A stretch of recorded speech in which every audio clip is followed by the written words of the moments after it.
Bom dia, Fábio. Como é que tá Bom as, dia a todos aí. como é que tá as coisas aí? Tudo tranquilo? Tudo tranquilo. Um dia bonito, né? Não tem como reclamar. Não. Sábado, o Colorado já volta a campo, então é só notícias boas, né? E o Fluminense, qual é o teu palpite hoje? Eu acho que vai ganhar o Fluminense, viu?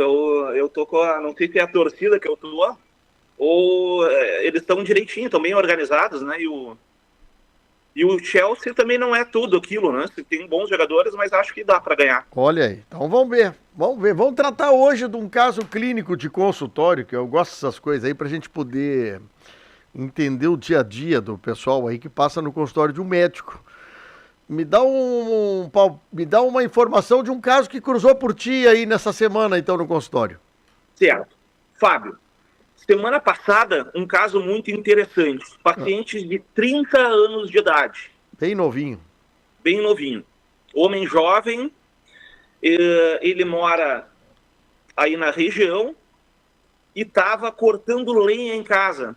Agora Ah, com esse frio, ele disse, vou botar no fogão a lenha, botar uma lenhazinha. bah. E ao bater com o machado, saltou um cavaco daqueles, um pedaço de lenha, Ah, e bateu no ovo esquerdo dele. bah. E ele sentiu dor na hora, não deu bola, terminou de cortar lá a lenha.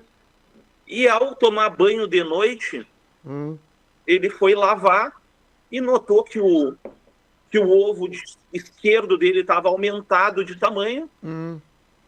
sem dor, e que estava bem mais duro do que o testículo direito.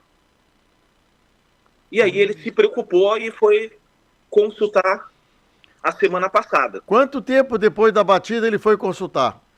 Ele foi consultar uma semana depois. Uma semana depois, tá. Uma semana depois. Sim, ele achou que daqui a pouco a batida podia ter dado um trauma e. Exatamente. É. Até esse momento eu estava pensando em três hipóteses, né? Ah, Ou uma infecção, uma inflamação do testículo, ou do epidídimo, que é uma carnezinha que fica atrás do testículo, hum, ou tinha criado água na volta do testículo, que é uma doença que a gente chama de hidrocele. E a terceira hipótese, a mais fraca delas, é que fosse um câncer de testículo, né? Como o ah, câncer de testículo é comum, é o câncer mais comum nos homens entre os 15 e os 40 anos de idade, sim. então eu sempre coloco como uma possibilidade. Ah, Ao examinar o paciente, eu notei uma área endurecida que ocupava todo o testículo esquerdo. ah, Esse testículo esquerdo ele estava mais ou menos o dobro do tamanho do direito. E eu levei esse paciente para fazer uma ecografia hum, no mesmo momento. E na ecografia mostrou uma lesão que ocupava todo o testículo esquerdo dele, bah. uma lesão com aspecto de câncer de testículo. Mas e pode. Bom, essa é a primeira, a primeira hipótese, né? Mas e pode desenvolver câncer em uma semana? Ou isso já estava? Pois é, foi a primeira pergunta que eu tinha feito que eu fiz para ele na hora da consulta. Ah, Ele me comentou que tomava banho, nunca percebia nada, nunca dava muita bola para tentar palpar sim, os testículos, né, palpar o saco lá. sim. E que ele percebeu mesmo agora com a batida, ele foi palpar e viu que estava duro. Barbaridade. Tá, e aí a ecografia configurou uma lesão, uma coisa ali. Configurou uma lesão com aspecto maligno, né? Como é que é a lesão com aspecto maligno? Obviamente que eu estava pensando que pudesse ser um coágulo, né? Um sangramento dentro do testículo. Na ecografia não mostrava a imagem compatível com sangramento. Sim, Não tinha líquido dentro do saco, dentro da bolsa escrotal. sim. E tinha essa lesão com uma massa sólida, diferente do testículo, que é um testículo normal. Sim. Então, nesse momento, eu pedi exames já pensando em fazer a cirurgia, pedi exames de sangue para fazer os marcadores tumorais, que são 3 marcadores que a gente pede pelo sangue, Ah, e conversei um pouco mais a respeito com ele, né? Ele me comentou que ele nasceu antes do período na gestação, ele nasceu pré-termo, né? Ou seja, nasceu prematuro. A gente sabe que os nenês, quando nascem prematuramente, hum. é um dos grandes fatores de risco para ter câncer de testículo. Tu já me falou isso outra vez. Então ele já tinha todos esses componentes, né? Sim. Mas na ecografia estava restrito somente ao testículo.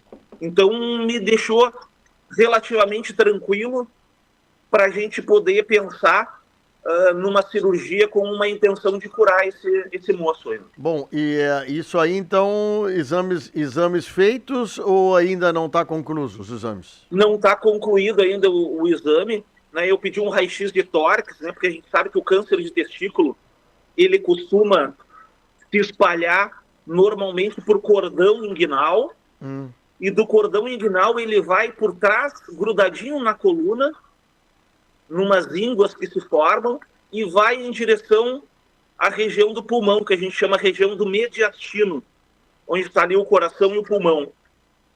Então eu pedi um raio-x de pulmão, pedi esses marcadores tumorais no sangue, e orientei ele, como ele não tem família ainda, a gente já ligar, provavelmente ele já deva ter ligado para Porto Alegre, e entrado em contato lá com um banco de esperma. Sim, entendi. Fazer a coleta para ele poder armazenar o esperma dele para poder ter filhos aí com o passar do tempo. Aí. Mas então vamos fazer o seguinte, daqui a 15 dias, 10 dias, quando tiver o retorno, vamos falar de novo sobre isso, que é um caso que surpreende pela idade e casualmente teve um acidente de trabalho, né? Então, daqui a pouco, até para a gente entender isso, né, doutor?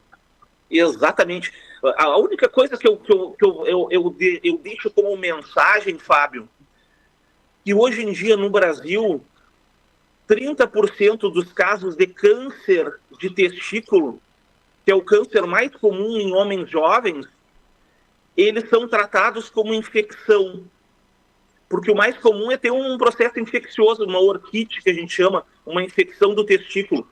Então, 30% dos casos de câncer são tratados erradamente para infecção testicular. Então a gente não deve, não pode perder esse tempo, e para isso, para não perder o tempo, temos que fazer os exames necessários e examinar com pessoas que sejam habituados a fazer o diagnóstico de câncer de testículo. Exatamente. Olha, bem trabalhado, bem falado sobre esse assunto aí. Vamos combinar então, tu põe na tua agenda, vamos trazer o caso, acompanhar o caso desse cidadão aí, porque isso aí acaba sendo experiência para todos nós, né? Com certeza. Essa semana provavelmente a gente já vai fazer a cirurgia, e na outra semana eu passo aí o resultado do como foi o procedimento. Tá bom. Meu amigo doutor Rafael Fraga, um abraço para ti aí. Um abraço, Fábio, um abraço a todos. Valeu.